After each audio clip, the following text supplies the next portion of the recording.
orang-orang yang sekarang sedang haji, nanti siang tepatnya sholat zuhur, mereka akan sholat zuhur di bawah bukit Arafah. Nanti sholat zuhur, asar jamak takdim, kemudian selepas itu nanti ada khutbah dari ulama-ulama yang di sana. Setelah itu mereka nanti berbondong-bondong untuk munajat kepada Allah Ta'ala di bukit Arafah. Arafah itu kalau diartikan bahasa kita kenal, faham, itu namanya Arafah. Sebagian ulama mengatakan dulu kakek kita yang pertama kali Nabi Adam alaihissalam dan ibunda Hawa, ketika Allah Ta'ala turunkan dari surga ke alam dunia, mereka berdua berpisah. Sekian puluh tahun tidak ketemu. Ketemu pertama kali pas di bukit tersebut. Maka dikenal disebut dengan bukit Arafah. Karena setelah sekian lama nggak ketemu, puluhan tahun nggak ketemu, akhirnya ketemu, maka disebut dengan bukit Arafah. Sebagian mengatakan kenapa disebut bukit Arafah, karena ketika malaikat Jibril alaihissalam mengajari Nabi Ibrahim tata cara ibadah haji terakhir di bukit Arafah, kemudian malaikat Jibril tanya, gimana, sudah paham belum? Maka beliau mengatakan, sekarang saya sudah paham. Maka bahasa Arabnya Arafah, kenal. Nah, termasuk amalan yang paling inti bagi orang-orang yang haji adalah wukuf, berdiam diri di bukit Arafah. Sehingga dalam hadis dikatakan al-hajju Arafah. Amalan haji yang inti itu ya Arafah. Kalau sampai terlewatkan wukuf di padang Arafah, sudah. Berarti alamat hajinya harus diulang tahun depan. Kalau yang lain, andaikan terlewatkan bisa ditunda nanti atau sore dan yang lain. Kalau wukuf di padang Arafah sudah, waktunya yaitu sudah habis zuhur atau habis asar sampai terbenamnya matahari. Kalau itu terlewatkan sudah, berarti mau nggak mau hajinya harus diulang tahun depannya lagi. Maka banyak riwayat-riwayat hadis yang menjelaskan keutamaan mereka yang sedang wukuf di padang Arafah.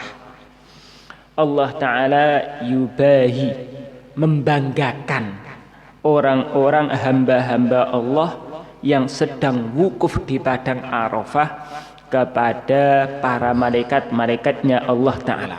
Itu lu lihat hamba-hamba saya, bajunya, rambutnya sudah awut-awutan.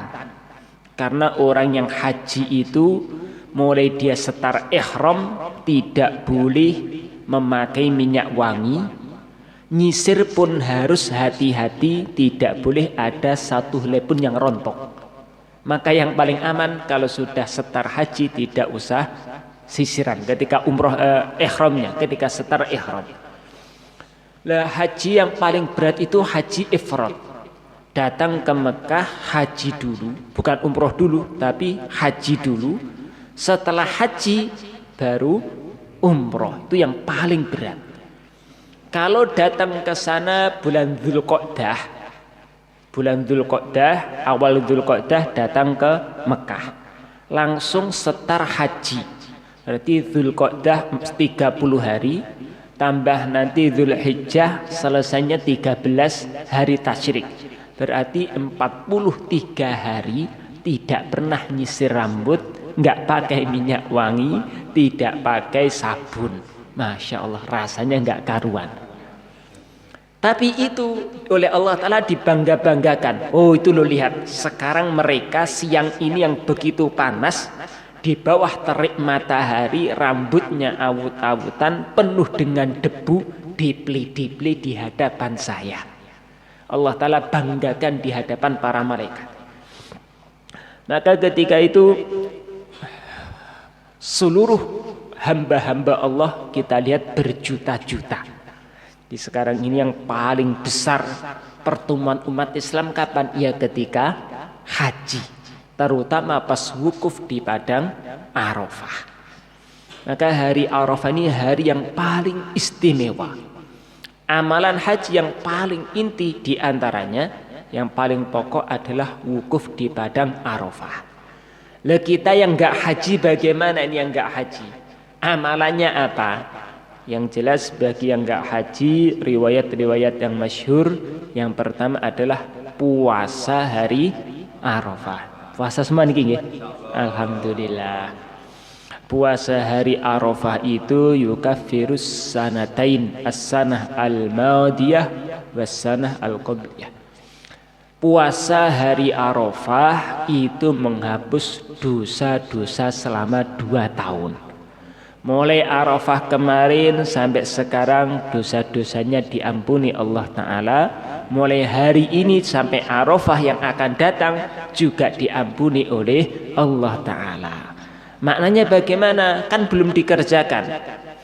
Allah Ta'ala akan jaga sehingga tidak akan terjatuh dalam kemaksiatan.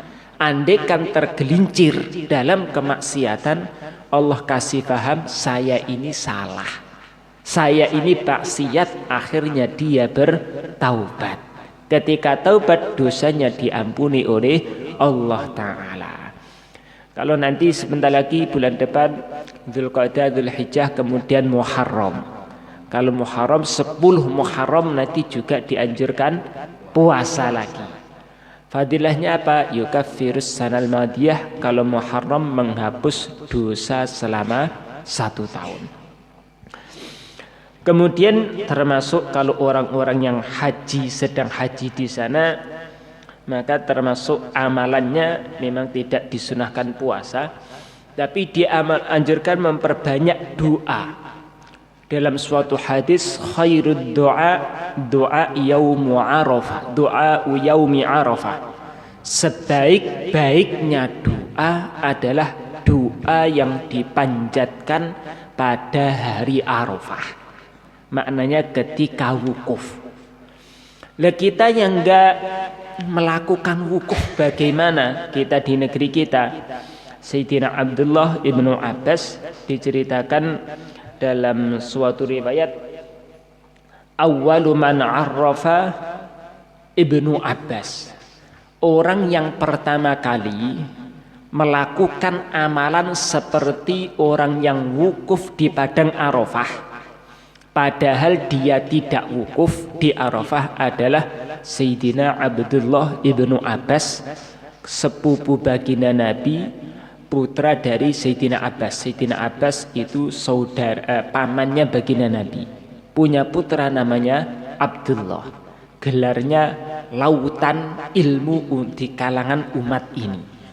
Beliau itu termasuk orang yang pertama kali arrafa bil Basrah, di daerah Basrah sana. Beliau mengumpulkan orang-orang habis zuhur, habis sholat asar, mereka dikumpulkan, kemudian doa sama-sama niru orang-orang yang wukuf di padang Arafah. Para ulama mengatakan memang kalau riwayat hadis Nabi tidak pernah mencontohkan, tetapi Sayyidina Abdullah ibnu Abbas, beliau orang yang masyhur sebagai ilmuwan di kalangan sahabat, bahkan sudah dapat resmi izin untuk memberikan fatwa di zaman Nabi hidup. Maknanya apa yang beliau kerjakan pasti ada dalilnya, walaupun tidak sharih dari Nabi, tetapi itu Nabi juga mengizinkan. Ngumpulkan orang-orang habis asar, doa bareng-bareng niru orang yang wukuf di padang Arafah. Karena kalau riwayat hadisnya umum, bukan untuk orang yang wukuf saja. Sebaik-baik doa adalah doa yang dipanjatkan pada hari Arafah. Ini umum. Tentunya yang paling khusus adalah orang yang sedang wukuf, tapi ini umum. Doa hari yang paling utama itu hari Arafah. Secara umum dalam 1 tahun yang paling istimewa adalah hari Arafah. Sehingga kalau puasa pahalanya menghapus dosa selama 2 tahun. Dan doa pun yang paling utama adalah doa yang dipanjatkan pada hari Arafah. Dalam suatu hadis diceritakan baginda Nabi SAW di hari Arafah malam harinya beliau itu merengek-rengek kepada Allah doa khusus untuk umat ini. Permintaan pertama dikabulkan Allah Ta'ala. Kemudian doa lagi yang kedua dikabulkan Allah Ta'ala. Yang ketiga doa lagi oleh Allah Ta'ala belum dikabulkan. Doa lagi akhirnya dikabulkan oleh Allah Ta'ala. Maka pagi harinya baginda Nabi itu kelihatan tersenyum sendiri. Maka beberapa sahabat termasuk Sayyidina Abu Bakar tanya, ya Rasulullah, kenapa Tuhan kok tersenyum sendiri? Maka beliau sabdakan kurang lebihnya itu loh, saya lihat syaitan sedih sampai saking sedihnya nyari debu di tuang di wur-wurni ditaburkan di kepalanya, saking sedihnya melihat doa saya dikabulkan oleh Allah Ta'ala untuk umat ini. Nabi itu sayang kepada umatnya, banyak doa ampunan untuk umatnya. Ketika tahu doa Nabi dikabulkan, setan sedih sekali, saking sedihnya seperti putus asa, debu ditaburkan di atas kepalanya. Maknanya doa hari Arafah ini hari yang istimewa. Kalau di negeri kita khususnya ulama-ulama, sesepuh-sesepuh ilmuwan, ahli agama, tokoh agama di negeri kita biasanya niru amalan Sayyidina Abdullah ibnu Abbas. Sebagian mereka mulai habis zuhur, sebagian mereka mulai habis asar. Doa berapa menit, berjam-jam. Doa kepada Allah Ta'ala. Dengan harapan semoga sebagaimana Allah Ta'ala ampuni doa dosa-dosa orang yang wukuf di padang Arafah, semoga dengan niru amalan orang yang wukuf di padang Arafah, dosa-dosa kita juga diampuni Allah Ta'ala. Semoga sebagaimana orang-orang yang wukuf di padang Arafah, doa-doanya itu mustajabah, dikabulkan Allah Ta'ala, kita pun juga berharap semoga sebab niru-niru mereka, Allah pun juga kabulkan doa-doa kita. Sebagaimana Allah Ta'ala membanggakan orang yang wukuf di Arafah di hadapan malaikat. Allah senang sekali, suka, ridho dengan orang yang wukuf di padang Arafah.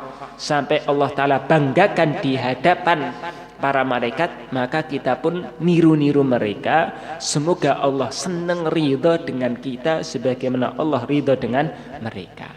Maka nanti kalau bisa bareng-bareng bagus. Setidaknya infirodi mulai habis duhur, terutama mulai habis asar itu mulai dipli. Doa kepada Allah sebanyak-banyaknya. Sebagian mengatakan Indonesia dan Arab itu selisih 4 jam. 4 jam. Kalau mereka wukuf itu selepas duhur, jamak takdim. Berarti kalau di sini jam 4 mereka baru adzan zuhur. Berarti kalau di sini jam 5, berarti di sana yaitu mulai khutbah atau mungkin tengah-tengah khutbah. Berarti setelah itu mereka nanti baru setar wukuf. Berarti kalau di negeri kita ya habis asar itu tepatnya. Habis asar, habis maghrib, habis isya. Itu walaupun di sini malam hari raya, tapi di sana waktunya mereka wukuf. Kalau dilihat waktunya yang jelas mulai habis duhur. Maka di negeri kita amalan para ulama habis duhur, habis asar sampai jam 10 malam itu mereka dipli tawajuh doa kepada Allah Ta'ala. Tawajuh doa. Karena nanti yang wukuf itu terakhir ya maghrib, isya jamak takdim, kemudian baru meninggalkan Bukit Arafah. Berarti kurang lebih kalau di sini jam 10, jam 11 malam. Nah, antara waktu itu mereka di sana baik para ulama, pejabat rakyat, wali-wali Allah, orang yang banyak dosa maupun penuh dengan kebaikan kumpul jadi satu merengek-rengek kepada Allah Ta'ala. Maka bagaimana dianjurkan? Wa khairu ma qultu ana wan nabiyyuna min qabri la ilaha illallah wahdahu la syarika lah lahul mulku wa lahul hamdu yuhyi wa yumiitu wa huwa ala kulli syai'in qadir. Lanjutan hadis tersebut, sebaik-baik doa itu adalah doa yang dipanjatkan pada hari Arafah. Dan sebaik-baiknya lafaz zikir dan doa yang saya katakan, yang saya ucapkan sabda Nabi dan diucapkan oleh para nabi sebelum saya adalah kalimat zikir la ilaha illallah wahdahu la syarikalah lahul mulku wa lahul hamdu wa huwa ala kulli syai'in qadir. Lafaz zikir yang Nabi sabdakan itulah sebaik-baiknya lafaz zikir, baik yang pernah saya lafadzkan maupun yang pernah dilafadzkan oleh para anbiya sebelum saya. Maka nanti termasuk selain memanjatkan doa-doa hajat dunia, hajat akhirat, maka nanti kita juga memperbanyak zikir tersebut. La ilaha illallah wahdahu la syarikalah lahul mulku wa lahul hamdu wa huwa ala kulli syai'in qadir. Dalam riwayat lain ada tambahan doa, Allahumma ij'al fi qalbi nura wa fi sam'i nura wa fi basari nura. Rabbi Allahumma syrah li sadri wa yassir li amri. Ada riwayat lain lanjutan lafaz tadi ada tambahan doa, Allahumma ij'al fi qalbi nura, ya Allah berikanlah cahaya ke dalam hati saya, wa fi sam'i nura, ya Allah berikan cahaya dalam pendengaran saya, wa fi basari nura, ya Allah berikanlah cahaya dalam pandangan saya sehingga mata ini bisa melihat kebaikan, buta dari kemaksiatan, pendengaran bisa mendengarkan kebaikan, tuli dari mendengarkan kemaksiatan. Ya Allah, longgarkanlah dada saya ini untuk mengamalkan seluruh perintah-perintah Engkau, menjauhi larangan-larangan Engkau, dan mudahkanlah seluruh urusan-urusan saya. Ada riwayat lain dari Sayyidina Abdullah ibnu Abbas, beliau katakan, man qara'a qul huwallahu ahad alfa marrah yauma arafah u'tiya ma sa'al. Barang siapa membaca surat Al-Ikhlas 1000 kali pada hari Arafah, maka Allah Ta'ala akan memberikan apapun permintaan dia. Itulah ciri khas para ulama ketika ada masalah tawajuh dengan amalan. Nah, termasuk lebih-lebih hari ini hari Arafah, bagaimana kita tawajuh betul dalam hari Arafah ini, khususnya nanti lepas zuhur, lepas asar itu doanya diperbanyak, zikirnya diperbanyak, bacaan sholawat diperbanyak, bacaan Al-Quran juga diperbanyak, termasuk memperbanyak kalimat tahlil, kalimat takbir, dan yang lainnya. Allahu a'lam. Insyaallah kita lanjutkan materi mudzakarah fikih kita. Ini hari Arafah, nanti malam Id.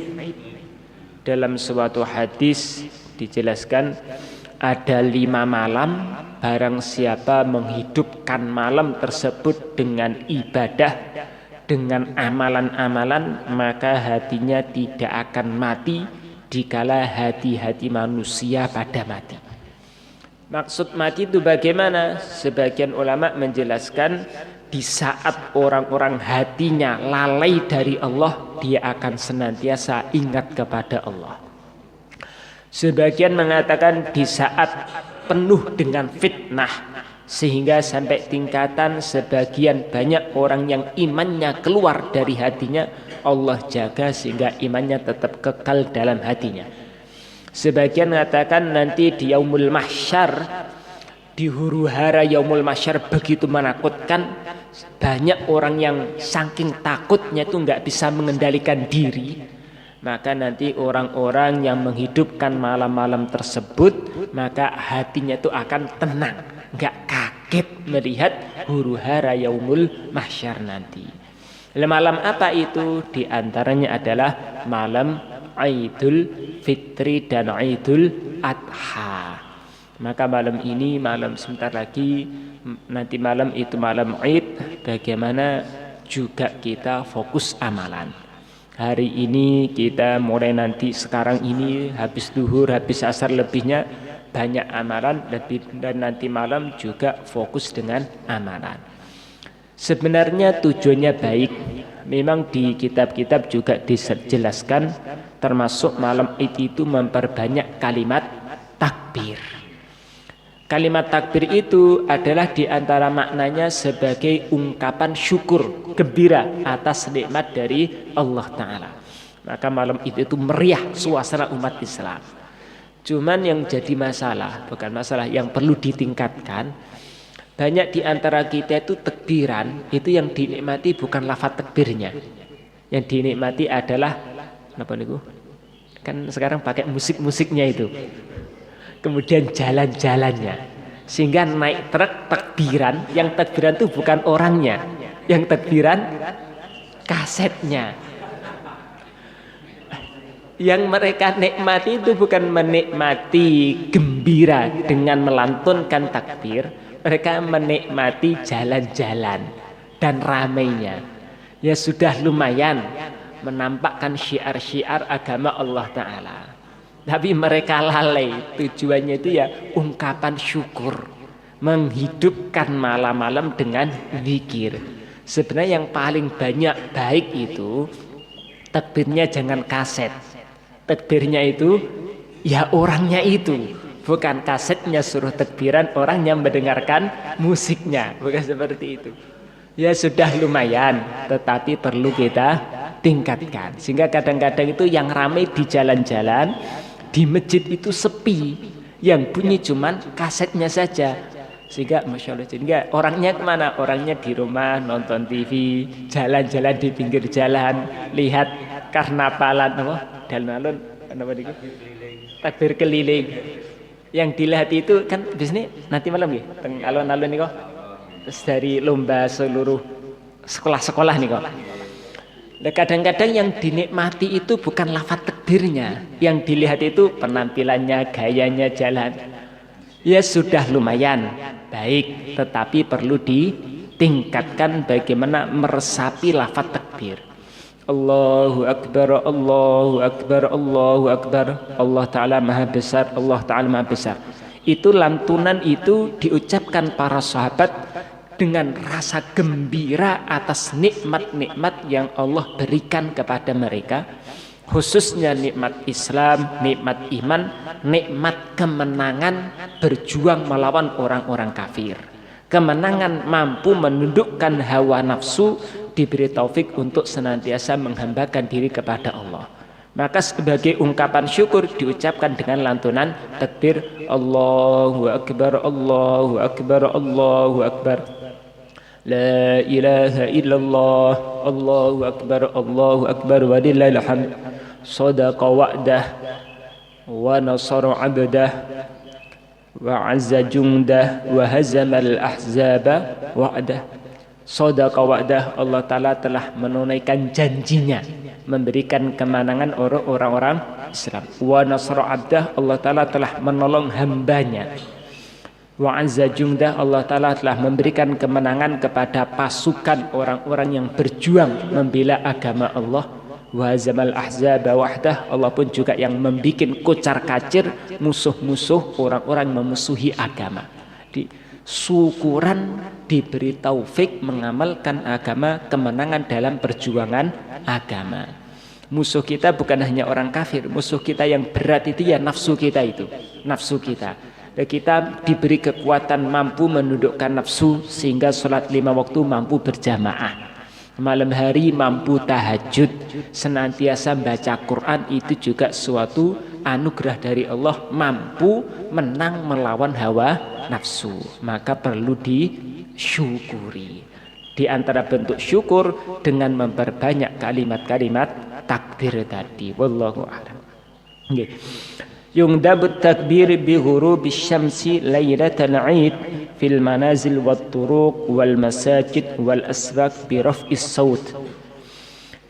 Disunnahkan melantunkan kalimat-kalimat takbir. Kalau Idul Fitri, baik Idul Fitri ataupun Idul Adha, ketika malam hari sudah matahari terbenam, pas malam nanti malam itu disunahkan melantunkan takbir di seluruh tempat yang ada, di jalan-jalan, di masjid, di pasar, biraf'is saut dengan suara yang lantang.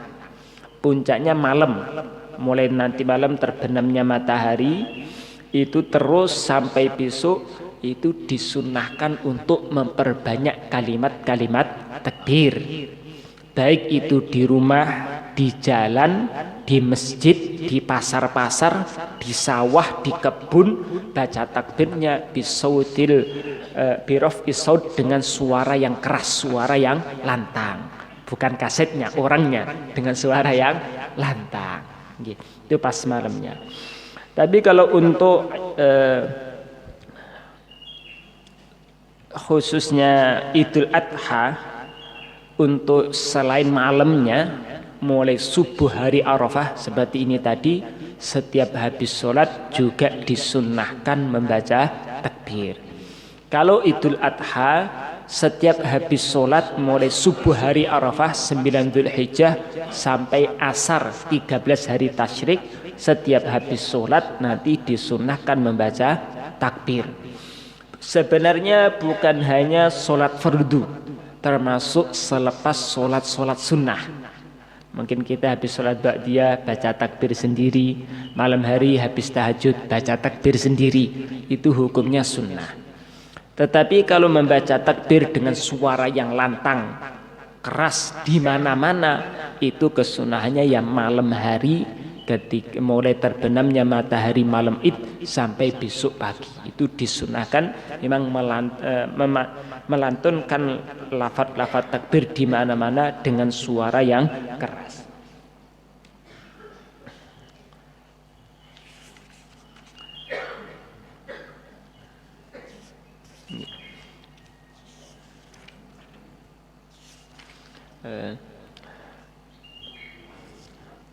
Hiya sunnatun wa qila fardu kifayah wa tushra'u jama'ah walil munfarid wal 'abdi wal mar'ati wal musafir. Salat Id itu hukumnya sunnah muakkadah. Bahkan ada sebagian kecil di kalangan ulama mengatakan tingkatannya bukan sunnah, sampai tingkatannya fardu kifayah. Tapi pendapat yang kuat, sholat Id itu hukumnya sunnah. Sholat Idnya itu sendiri sunnah. Berjamaah ketika mengerjakan sholat Id itu hukumnya juga sunnah. Baik bagi seorang laki-laki maupun perempuan, orang yang mukim di rumah ataupun seorang musafir, semuanya disunnahkan untuk melakukan sholat Id. Kalau mampu berjamaah itu lebih bagus lagi. Andaikan sakit tidak mampu datang ke masjid untuk sholat Id berjamaah, tetap disunnahkan sholat Id di rumah sendiri. Lah khutbahnya bagaimana? Tidak perlu khutbah. Nanti kalau khutbah sendiri nanti malah dikira orang yang sedang sakit, nanti kok ngomong sendiri. Enggak. Khutbah itu ya kalau berjamaah. Kalau sendiri tidak ada kesunahan khutbah sendiri. Baik dia musafir maupun di rumah tetap ada kesunahannya.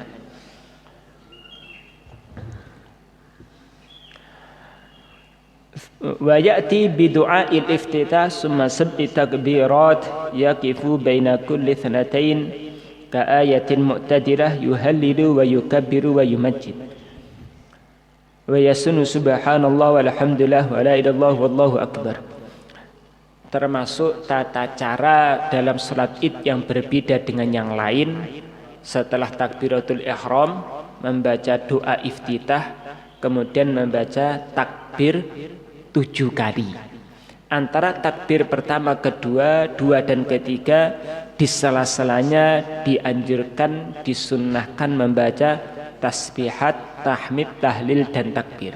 Jadi Allahu Akbar, subhanallah, alhamdulillah, wa la ilaha illallah, wallahu akbar. Allahu Akbar, subhanallah, alhamdulillah, wa la ilaha illallah, akbar. Setelah 7 kali baru membaca ta'awud, membaca surat Al-Fatihah, dilanjutkan beberapa surat pendek.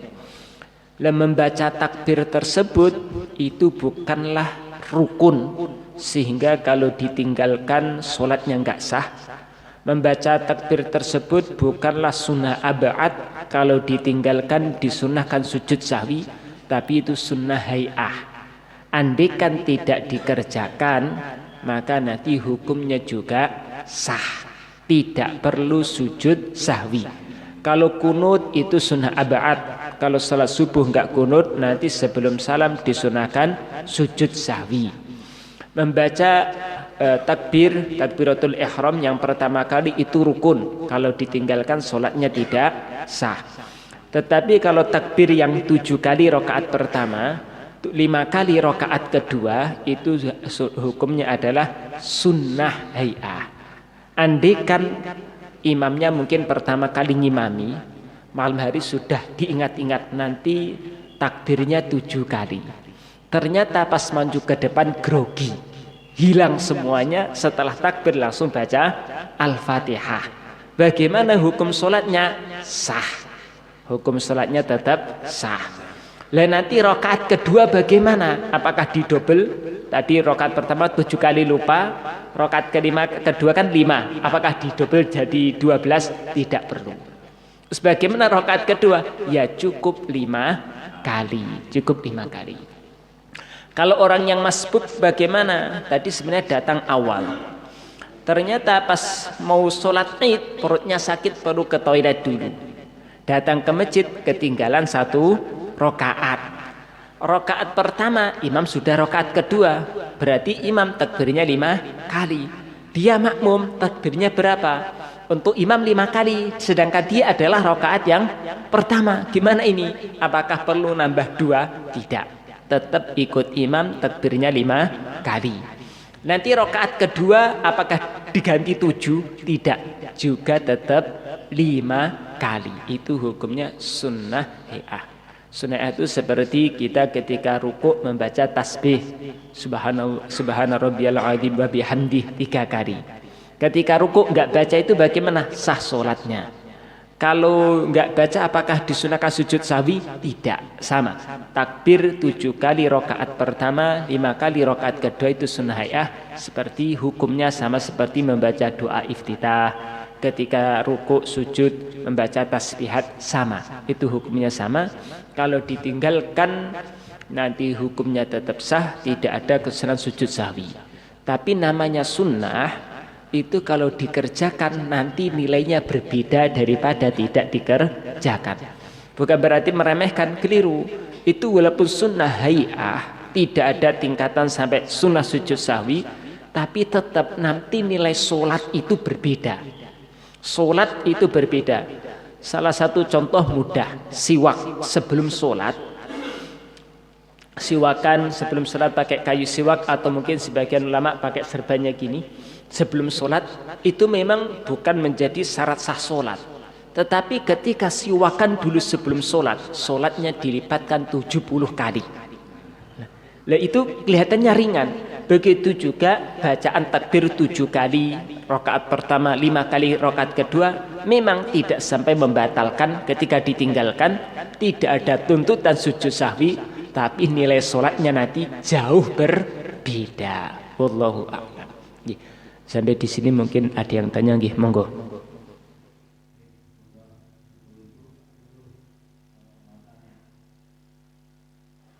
Ibu-ibu ada yang tanya, monggo.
Ketika baca tasyahud kan sebenarnya tangan telunjuk tangan kanan, ternyata telunjuk tangan kiri.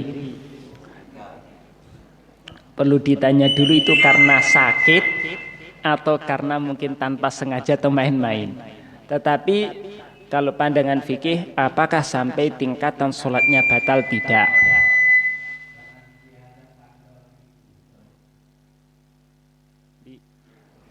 Memang tertib aslinya sebenarnya kesunahannya itu yang diangkat adalah telunjuk tangan kanan. Tidak ada kesunahan mengangkat telunjuk tangan kiri. Kalau tangan kanannya sakit nggak bisa diangkat, apakah perlu diganti tangan kiri? Tidak ada kesunahan diganti dengan telunjuk tangan kiri. Kalau ternyata ada yang mengerjakan, bagaimana hukum sholatnya? Sah, tidak sampai tingkatan membatalkan. Yang benar itu kanan. Kalau sakit apakah perlu diganti yang kiri? Setahu saya belum pernah ada mengatakan perlu diganti yang kiri. Tetap kanan, nggak usah ngangkat kalau sakit. Kalau ada yang mengerjakan, apakah sholatnya batal? Tidak batal, tidak sampai tingkatan membatalkan sholat. Wallahu a'lam. Nggih. Tadi saya singgung membaca rakaat pertama takbir 7 kali. Takbirnya itu hukumnya adalah sunnah. Kemudian sela-sela antara takbir itu dianjurkan membaca tasbihat, tahmid, tahlil sama takbir. Jadi setiap habis takbir baca zikir tadi. Allahu Akbar, subhanallah, alhamdulillah, wa la ilaha illallah, akbar. Allahu Akbar, subhanallah, alhamdulillah, wa la ilaha illallah, wallahu akbar. Nanti kalau yang ketujuh sudah Allahu Akbar, apakah juga ada anjuran untuk membacanya? Kalau yang saya baca itu di antara kedua takbir, di sela-selanya. Berarti setelah takbir yang kedua, imam takbir dulu, Allahu Akbar, memberi kesempatan makmum untuk membaca takbir. Setelah itu dilanjutkan membaca ta'awudz, kemudian surat Al-Fatihah. Berarti kalau dihitung tasbihnya tadi sebanyak 6. Karena 7 kali takbir, sela-selanya berarti ada 6. Berarti 6 kali. Setelah takbir yang ke-7 bagaimana? Setelah takbir ke-7 imam menunggu makmum. Setelah itu lanjutkan membaca Al-Fatihah, dimulai dari ta'awudz sempurnanya. Ta'awudznya pelan, bismillahnya baru lantang. Kemudian lafaz takbir itu adalah merupakan ungkapan syukur. Apakah ini berlaku untuk seluruh keadaan-keadaan kita syukur, ataukah perlu ditambah dengan alhamdulillah? Kalau digabungkan semuanya bagus. Alhamdulillah itu juga merupakan ungkapan syukur. Lafaz takbir itu juga merupakan ungkapan syukur. Dengan takbir juga boleh, dengan tahmid juga boleh. Dalam suatu hadis dijelaskan, innallaha la yarda, sungguh Allah Ta'ala betul-betul ridho jika ada seorang hamba makan kemudian dia bersyukur kepada Allah.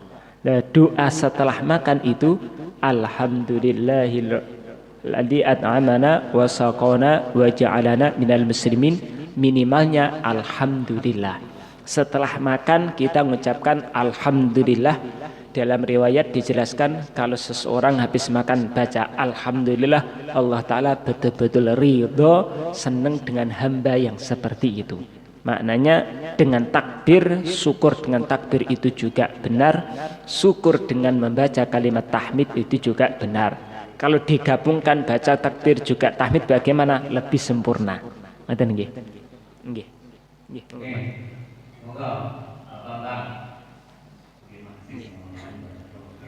Waalaikumsalam warahmatullahi wabarakatuh. Nggih. Lafaz takbir itu yang benar 3 kali apa 2 kali? Setahu saya tetap 3 kali. Tapi kalau 2 kali bukan berarti nanti keliru kemudian dosa, tidak. Sempurnanya itu dibaca 3 kali. Andaikan dibaca 2 kali ya tetap dapat pahala, tapi tidak sesempurna kalau bacanya 3 kali. Kemudian kaitan dengan tadi saya menyampaikan mengenai dalam suatu hadis dikisahkan Sayyidina Abdullah ibnu Abbas, awwalu man arrafa bil Basrah ibnu Abbas. Orang yang pertama kali meniru-niru amalan orang yang wukuf di padang Arafah di kota Basrah adalah Sayyidina Abdullah, seorang sahabat yang namanya Abdullah ibnu Abbas. Maknanya bagaimana selepas asar. Kenapa enggak mulai pagi? Karena wukuf di padang Arafah itu sahnya kalau dilakukan mulai habis zuhur paling cepat. Di wukuf di padang Arafah itu waktunya setelah tergelincirnya matahari sampai terbenamnya matahari. Di mulai masuk zuhur sampai matahari terbenam itu waktu wukuf. Kalau di negeri kita mudahnya berarti mulai masuk zuhur sampai maghrib. Karena zuhur di negeri kita dan mereka itu berbeda, maka sebagian karena selisihnya 4 jam di negeri kita kebanyakan habis asar. Tapi kalau melihat waktunya habis zuhur sampai maghrib, ada juga yang mulainya habis zuhur. Tapi kalau pas bertepatannya, kalau dihitung jam, berarti kemungkinan orang-orang wukuf di sana itu ya kurang lebih jam 5 ke atas. Jadi amalan termasuk rukun bagi orang yang haji adalah wukuf di padang Arafah. Tanggal 9 Dzulhijjah. Praktek pelaksananya bagaimana? Nanti tanggal 9 Dzulhijjah orang-orang yang haji itu kumpul di satu masjid Namirah kalau nggak salah. Mungkin dia pernah haji nih. Masjid Namirah namanya ini. Di bawah Bukit Arafah. Seluruhnya kumpul di sana. Dan di beberapa tempat nanti ada ceramah salat zuhur, asar jamak takdim. Kemudian sebelum zuhur sudah sampai sana, nanti zuhuran, asar jamak takdim, kemudian ada sedikit khutbah penjelasan tentang tertib haji sebentar. Kemudian setelah itu baru naik di padang Arafah. Kenapa nggak bisa diawalkan pagi? Nggak bisa. Waktunya seperti itu. Seperti waktu sholat ada waktu-waktu tertentu. Kalau dilakukan sebelumnya nggak sah, dikerjakan setelahnya dosa karena menunda. Lah kalau wukuf di padang Arafah waktunya itu mulai tergelincirnya matahari sampai terbenamnya matahari. Nah, maka wukufnya itu berarti ya kalau di sana jamak takdim zuhur, khutbah, kemudian langsung wukuf di padang Arafah sampai nanti terbenamnya matahari. Terbenamnya matahari mereka jamak takdim maghrib isya baru meninggalkan Arafah menuju Muzdalifah.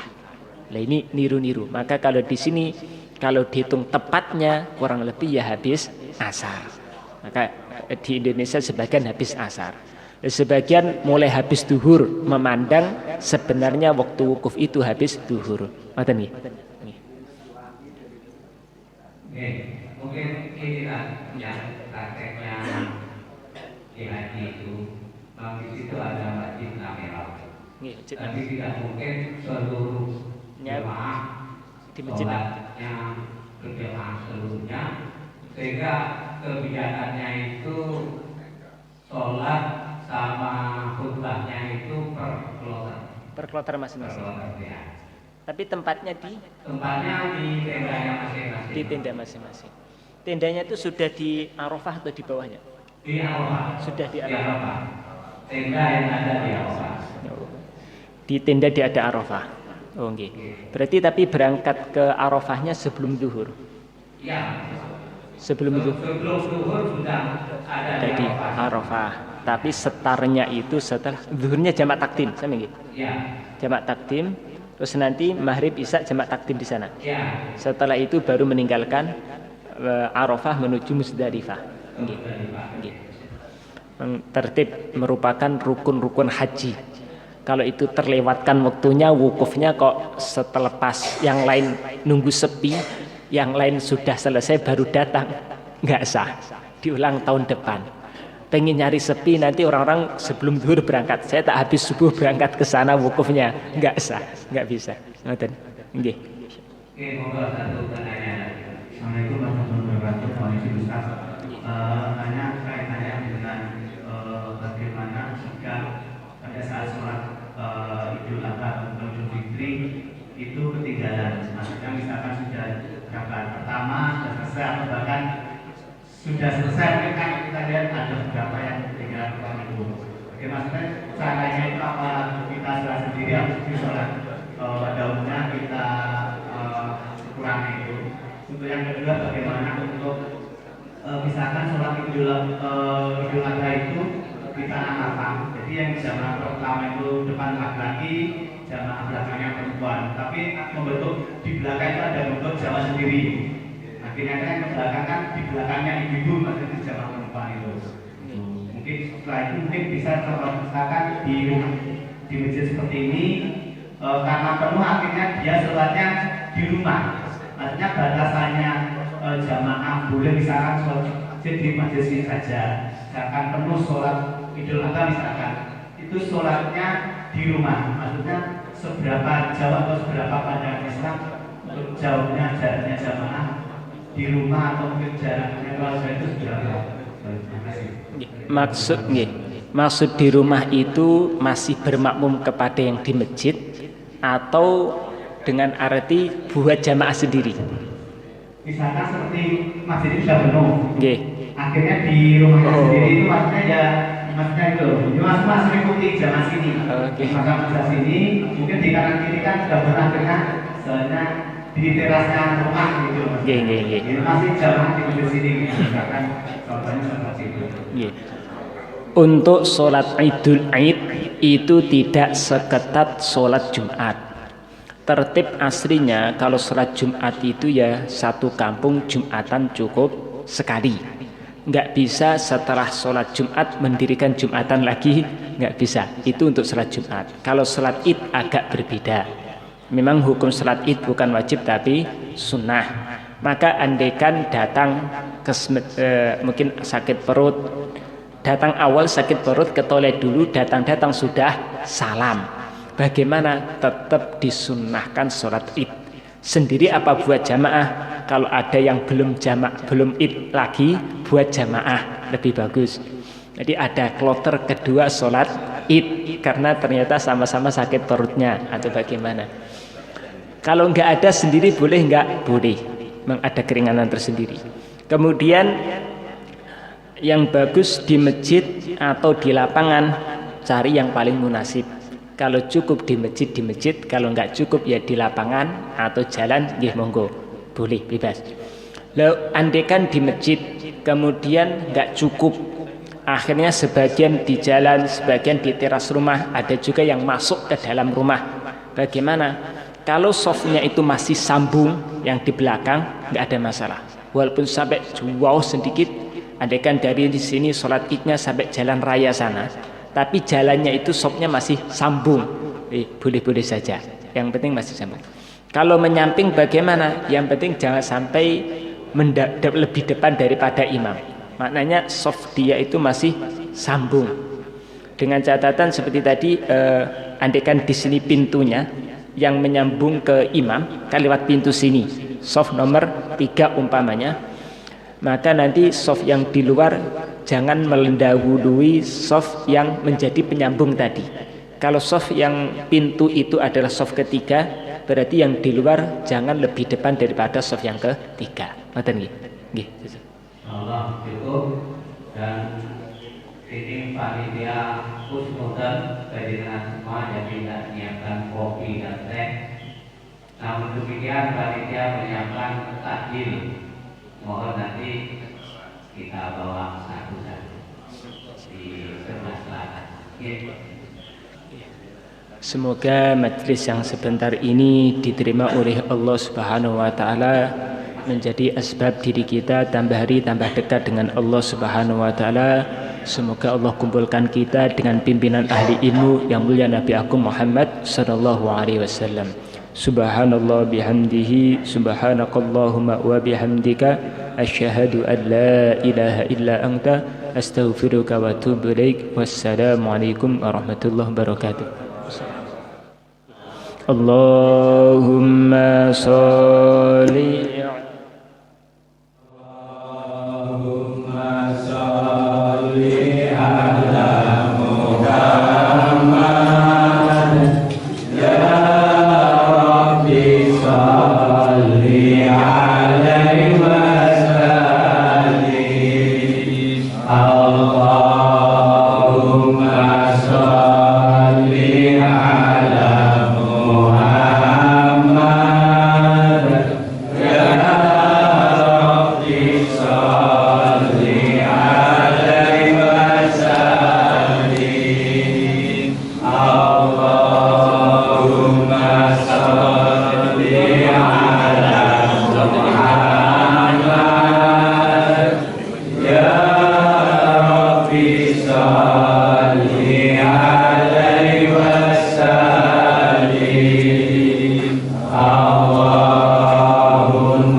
Namo